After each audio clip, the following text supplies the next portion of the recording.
Hi guys, it's Kelly here and I'm back with another video for Honeybee Stamps. Today I am going to be using the Snowglobe shaker die.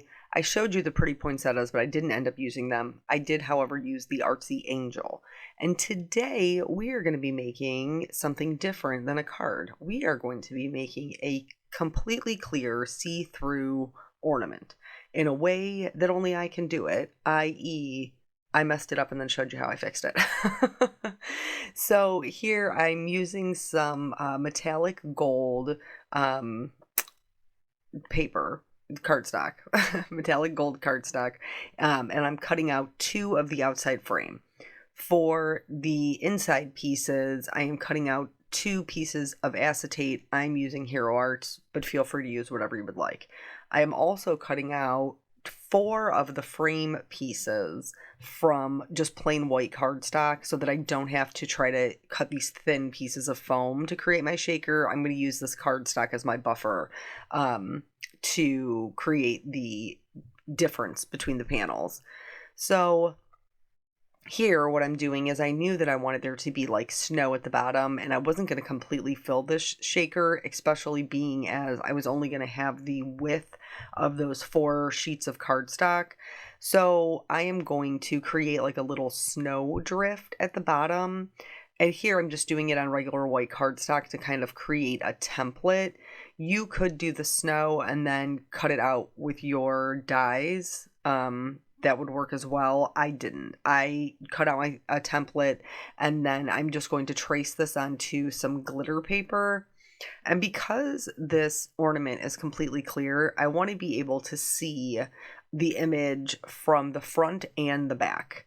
And so that is how I approached it. So I'm doing the snowdrift in one orientation and then I am flipping the template over to get its mirror image, and then I'm tracing that on the other end of the cardstock, and then I will cut these out with my scissors. Again, you don't need to fussy cut them. You can use the die to do this. You'll just need to cut one face down and one face up. So that way you'll have the mirror image. And if you don't want to be able to, like, if you don't care about the back, like if it gets turned around, if people see the other side of your snow or your angel, then you only need to do one of these. Once I was done trimming them out, I went ahead, went in with my eraser, and just so we're clear, this didn't damage any of the glitter paper at all. And then I'm just checking to make sure that they line up, and they do, and I was happy with the way that they looked. And then here I'm just checking it with my die to make sure that everything is fitting nicely and how I want it to look. And now like I said, I showed you the pretty poinsettias in the beginning and I thought I was going to put them in there, but then I really just liked it with the angel. Just really simple with this pretty glittery angel. And so I decided to just stick with that. But you guys can put anything you want in here. You don't have to do the angel. You could do flowers. You could do pine cones. You could do a lot of things in your little snow globe. Our the little, I think they're called Winter Wonderland dies. Like they have little churches and houses. Those look adorable in this. So here I am stamping my artsy angel, and I'm stamping her in our intense black ink because it's safe for alcohol markers. And then I'm going to stamp her mirror image. So I'm doing this using our, why can't I think of the word that I want? It's the media mat. And this takes a really great mirror image. I just did this very quickly, but I have a whole video, with our polar pals that goes more in depth on getting mirror images. But basically, you just want to stamp straight down. I'm using that same intense black ink. I'm going to flip my cardstock over top of the image. I'm going to hold it firm with one hand and press with the other. And then I will hold it firm with that and flip it over. And here you can see you get a perfect mirror image. The image is not as dark because we stamped the ink down and then picked it back up. So I do like to go in with a alcohol ink safe pen. The one that I am using is really hard to get in stock, but you can use a Copic multiliner or a Micron pen, and that would work as well. Some people have asked what size liner I use. This is a 0.35 for this particular set. It's like a middle of the road. And then here you can see them together, 2 beautiful mirror images. and now I'm going to color them. I did speed up the coloring a little bit because I wanted you to be able to see all of the construction, warts and all, of the construction of the shaker.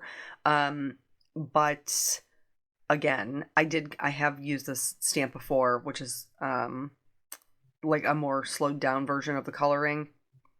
The glitter of her dress, which is not included in that other video. I did another video on my personal channel quite some years ago, and honestly, I should probably do one again. But because I knew that I wasn't going to be putting a lot of bulk in my shaker, since I was just gonna, like I said, just have that little bit built up in between. It wasn't going to be like 2 layers of foam tape like you would normally see with a shaker. I wanted to make her nice and glittery too with my coloring. So I started out with my skin tone, and then I'm moving into the hair. This I tried to leave pretty neutral. This is really a kind of monochromatic ornament. Lots of gold and white. But I think she came out super pretty. Somebody had in that video, actually in that same mirror image video, with the polar bear, I had asked you guys what you wanted to see more of. And while there was not a lot of requests for it, there was a handful that were like, maybe try something besides cards. I will tell you that I really like the way that this ornament turned out, and I have no issue whatsoever hanging her on my tree. And actually at the end of the video, because we always, you see the video or the photographs that we take of our cards so that you have a nice still shot in the beginning and the end so you can see what we're making. But at the end, after the final still shot, I took one of her hanging on my tree so you could see that one, kind of how she is in her natural habitat. As far as the wings go, I wanted them to be white, but not like blah white. So I'm going to go in and I'm going to do all of the shading with a cool gray family. I chose the cool grays because that's my preferred, but you can use any grays that you have. Warm grays, toner grays, neutral grays, whatever you got. But just remember, when you're coloring white, you're only adding in the shadows.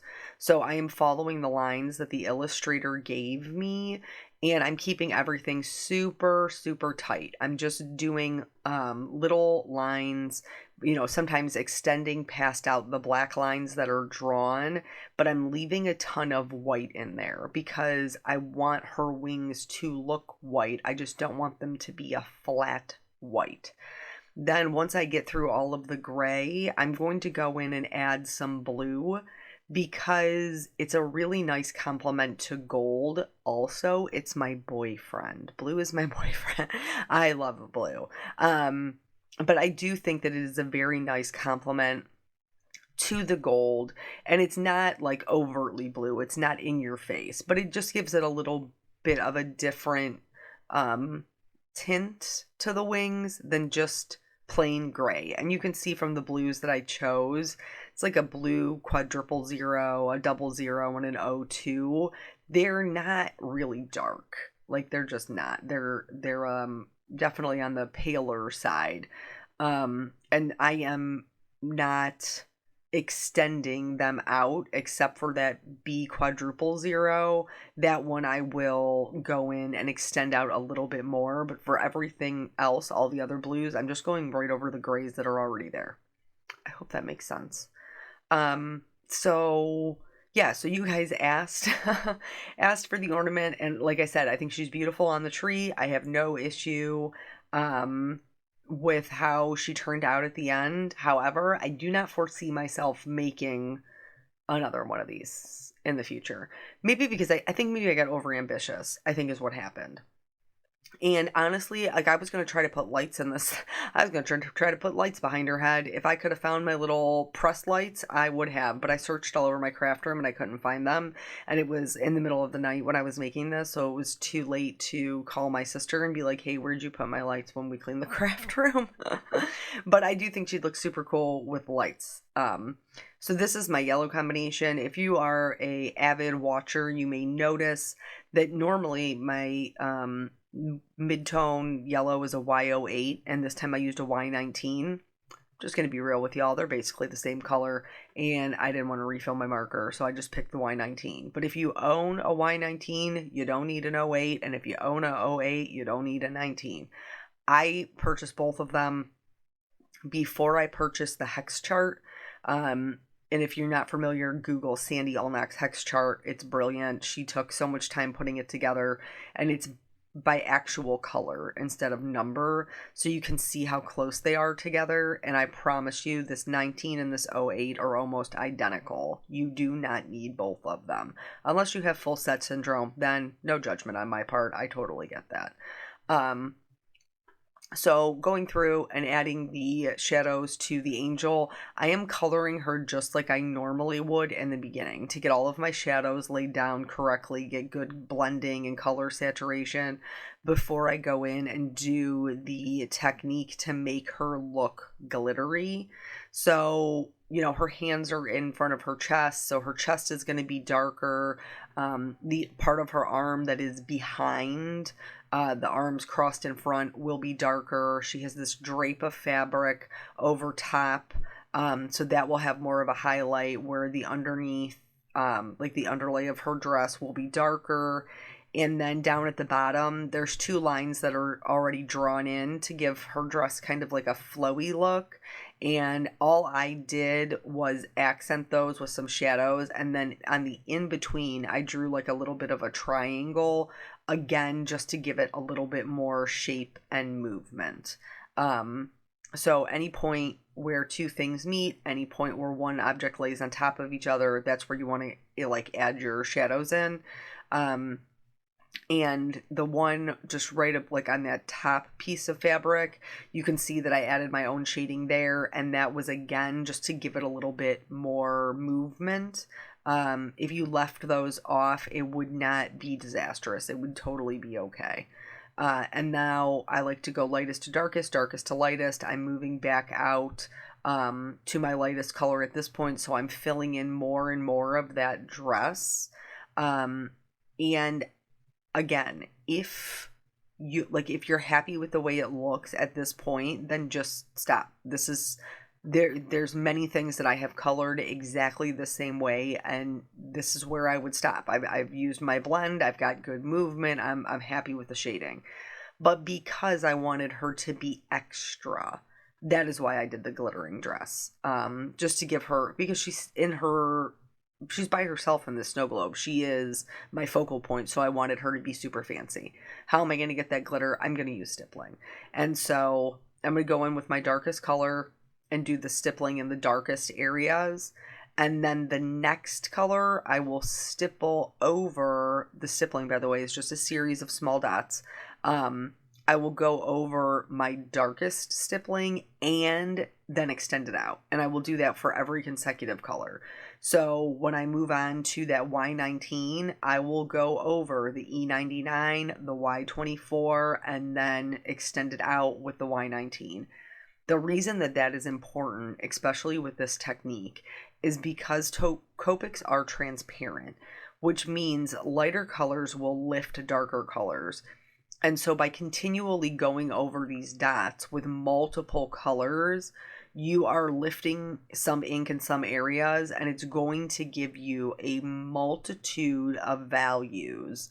So it's going to slightly change the colors and make them a little bit lighter, and this will help that glittering effect that we're going for. The icing on top of the glittering dress cake, if you will, is the last step. So this looks pretty cool, and you can tell that there's something going on. It's a little, multifaceted and all that jazz, but the last step of the glittering is the most important part, and it brings the whole thing together. And that, my friends, is a white gel pen. I know that there's a bunch on the market. I am a ride or die jelly roll. I have been since high school. I've never really wavered from that. When I got into card making, I tried a couple of other ones, and none of them ever just compared. So mine is a 10 point, which is a medium.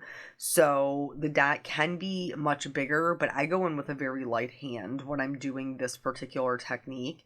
And you're just going to put these white dots all over everything. And if you can see beyond my hand, you can start to see how this thing already looks like it's shining in the light like glitter. And she's a stunner, folks. She's beautiful.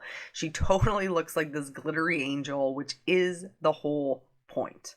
And you could even further this by putting actual glitter on it, by doing like a series of dots of stickles, or if you have a clear glitter pen. If you're going to do the clear glitter pen, I would recommend doing it before the white gel pen. That's just me. But here you can see she's beautiful. She's all glittery. I wanted to show you the difference. And so when I colored the other one, I stopped. And so here you can see the one on the right has no glitter. We colored it the same way. And the one on the left glittered up. She's totally gorgeous. So now back to the construction. I'm going to cut both of these out with the dies. In order to cut out my mirror image, I'm going to put the die on the back. I'm going to line it up through with the light to make sure that it cuts out accordingly. And then that way I will be able to line them up, and she will be the same on the back and on the front, which is really the whole point in my clear shaker. Oh, here, yeah. So I decided that part of the way through that I wanted like a little wooden base for my snow globe. And I'm going to be honest with you, Honeybee has barn planks that would have been a way easier fit. These worked fine. This is the wood frame builder. These work totally fine. But the barn planks would have meant I only had to cut one, but I couldn't find them. Like I said, it was the middle of the night. So I opted to do these and then just glue them to cover my base piece, and I just used craft cardstock as a base. Went in with 2 different colors of distress ink just to add a little bit of warmth and shading to them, and I was happy with the way these came out. It was such a... I'm doing this voiceover at 10:30 at night. I've been up since 7 o'clock this morning, just going. I will get more in-depth into story time in another video. I think. I don't know if we'll have time for the whole big thing today. I'm just going to give you the rundown of what I did. So I got up at 7 o'clock, and I had agreed to do Shop with a Cop. So normally I will just briefly tell you. Normally, I have been doing Shop with a Cop as a dispatcher since I started, since the very first year that I worked there. And some years ago, my chief was like, hey, we're doing this thing. They don't have anything for the kids. Can you do something? And I was like, I could probably paint some faces. Now, fast forward to here we are. And so one of the chief's secretaries from another department remembered that I did face painting at this particular activity, this Shop with a Cop, pre-COVID. And so she sent me a message and was like, hey, can you do face painting for the kids at Shop with a Cop? And I was like, yeah, sure, I totally can. And so, here. So now that's all trimmed out. I was happy with the way that it looked. You don't have to put a sentiment on it, but I thought that it looked more put together with like a little title. I think we talked about this recently in another Snowglobe card I did. Like every Snowglobe I've ever seen has like a little title for its scene.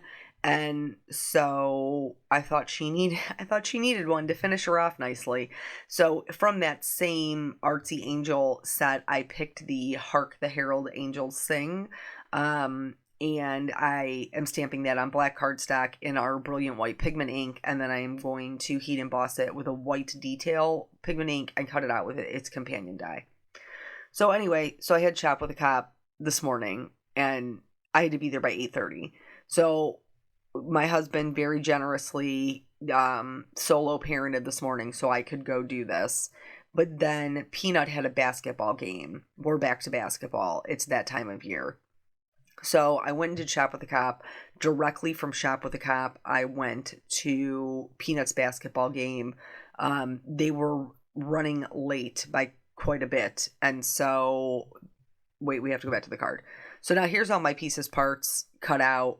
And I'm going to start building this. I'm using the thin tape from Honeybee. They come in all different sizes, but the one I have is 1/4 of an inch. And so this is a do as I say, not do as I do.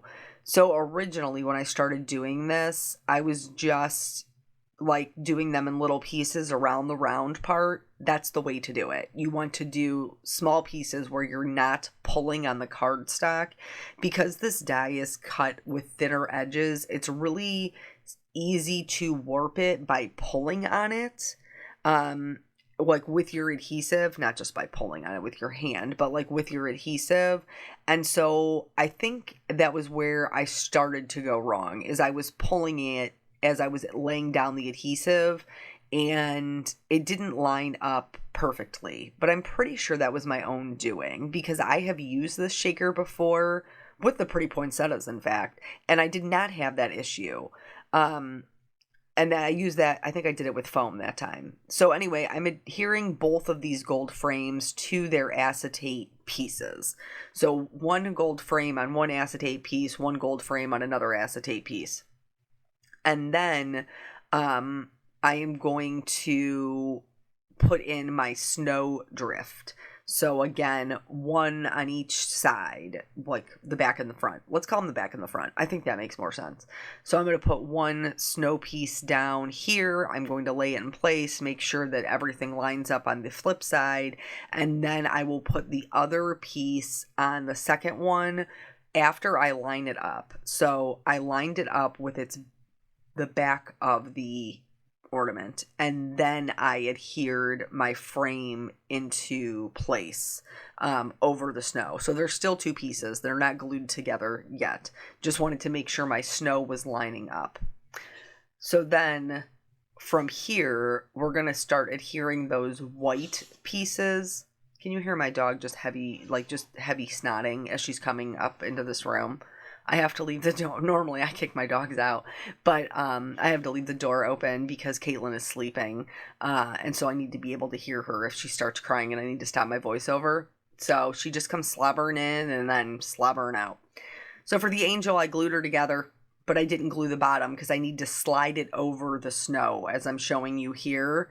So that way she's in front of both snow banks from the back and the front. So now I'm going to go in and I'm going to put in these white pieces. But for the first one, I already have this snowbank down, and the snowbank doesn't go all the way up. So I'm just going to hold it in place and clip the frame. I just need the top piece. So I'm going to put that in place so that now everything is level. So I have my glitter snowdrift and then the next white piece, so everything's level. Like I said, the reason that I probably won't do this again is because I don't want to, clearly I got the job done, but I'm not like an expert in shakers or ornaments or home decor by any means. I'm merely sharing with you my experience. And so maybe you are more proficient in it, which I hope you are, truly.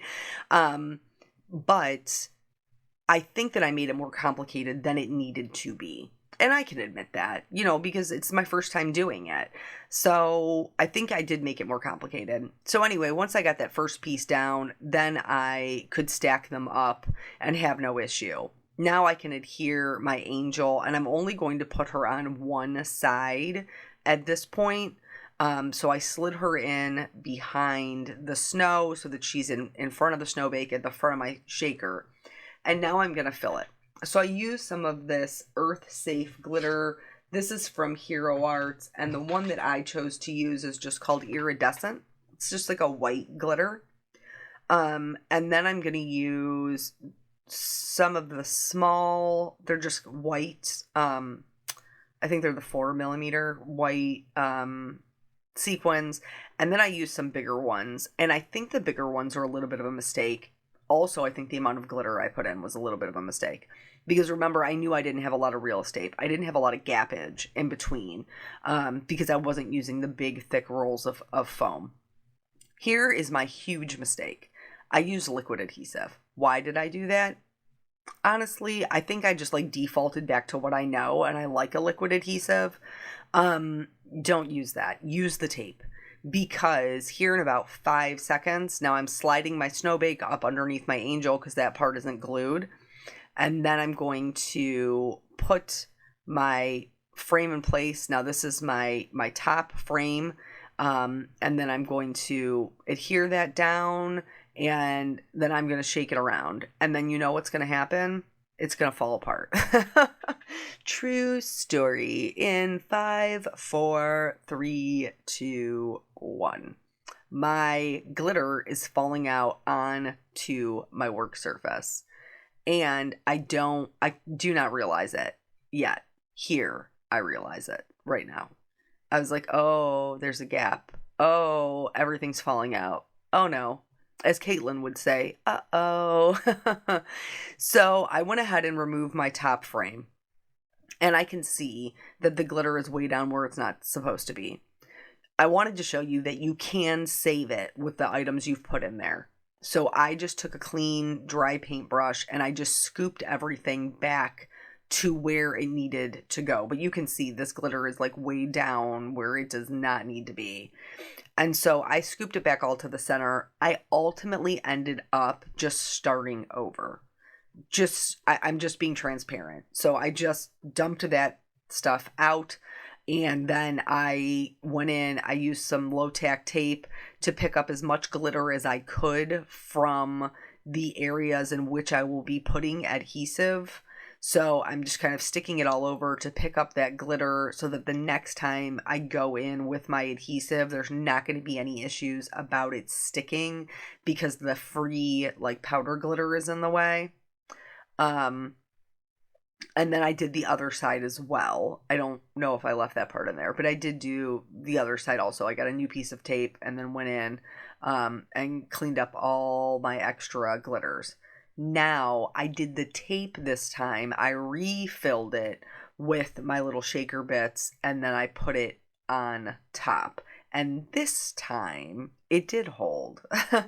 This time, it did hold. So, yeah, don't use the liquid adhesive. Don't do it. Also, something I learned is I should have hole punched way earlier in my process. I should have hole punched my pieces before I got started because my hole punch was a smaller one since it's such a dainty frame around the snow globe, and I wanted to be able to put my string through. So I did them all at one time, and I did manage to get it done. I'm not going to pretend like I didn't, but it didn't need to be this hard. So learn from my lesson. Hole punch as you go.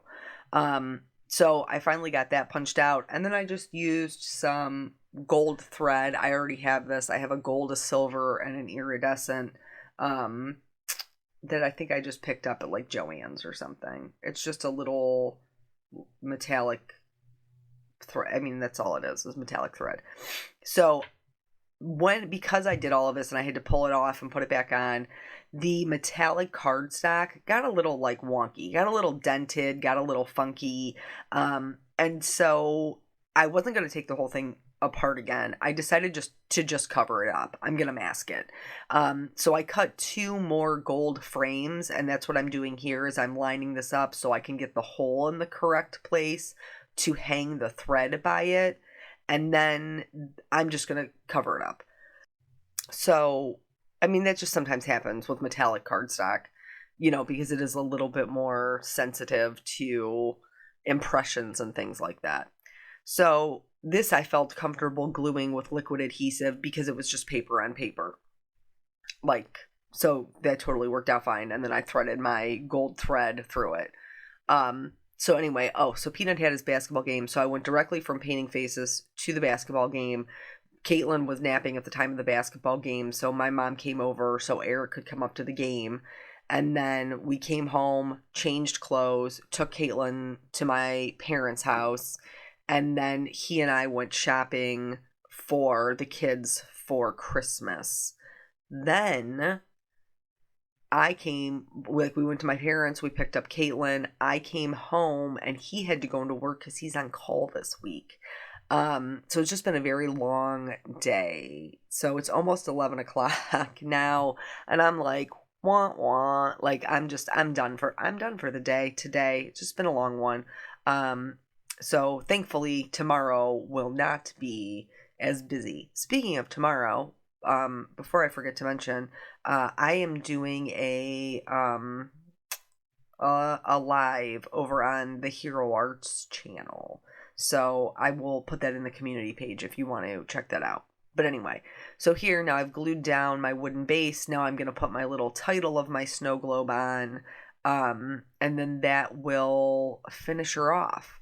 So something totally different for me. I hope that you made it through and were a little bit inspired. I know that it's rough to watch somebody do something that maybe they're struggling to figure out. But it was fun and it was a learning experience, and now I have this beautiful ornament, and there was a couple of techniques in there for you to kind of check out and try. And so I hope it inspires you maybe to maybe go outside of your box, even if it is a little bit more challenging. There's benefits to working outside of what you're used to. So thank you guys so much for joining me. I appreciate your time, and I will catch you on the next video.